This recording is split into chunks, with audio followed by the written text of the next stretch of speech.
दोस्तों, क्या आपने कभी सोचा है कि क्या सिर्फ हंसी किसी जानलेवा बीमारी को ठीक कर सकती है? सुनने में फिल्मी लगता है, लेकिन यह सच है। आज मैं आपको नॉर्मन कजिंस की मशहूर किताब एनाटॉमी ऑफ एन इलनेस के बारे में बताने वाली हूँ, जिसने मेडिकल साइंस की सोच बदल दी। 1964 में नॉर्मन को एक ऐसी बीमारी हुई जिसमें उनके बचने के चांस सिर्फ 500 में से एक के थे। शरीर के जोड़ जॉइंट्स पूरी तरह जाम हो रहे थे और दर्द इतना था कि नींद भी नहीं आती थी। डॉक्टर्स ने हाथ खड़े कर दिए थे, लेकिन नॉर्मन ने हार नहीं मानी। उन्होंने एक अनोखा एक्सपेरिमेंट किया।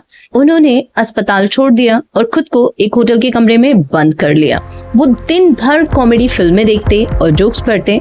उन्होंने पाया कि 10 मिनट की गहरी हंसी उन्हें 2 घंटे की सुकून भरी नींद देती थी। उन्होंने साबित कर दिया कि हमारा माइंड हमारे शरीर की सबसे बड़ी फार्मेसी है। इस किताब से हमें 5 बड़ी बातें सीखने को मिलती हैं। नंबर 1, शरीर की अपनी pharmacy, the body's internal pharmacy.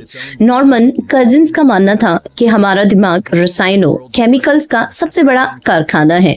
जब हम खुश होते हैं या हंसते हैं तो शरीर एंडोर्फिन्स और एनकेफेलिन्स जैसे प्राकृतिक पेन किलर रिलीज करता है। दवाई सिर्फ बाहर से मदद करती है, लेकिन असली रिकवरी अंदरूनी रसायनों से होती है।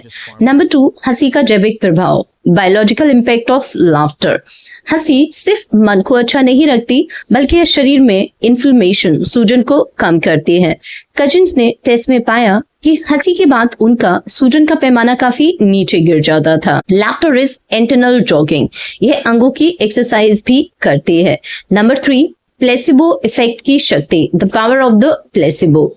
अगर मरीज को पूरा विश्वास हो कि वह ठीक हो रहा है और उसका शरीर उस विश्वास के आधार पर प्रतिक्रिया देना शुरू कर देता है।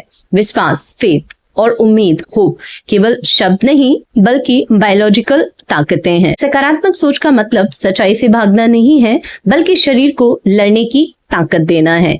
नंबर 4, इच्छा शक्ति और recovery, the will to live.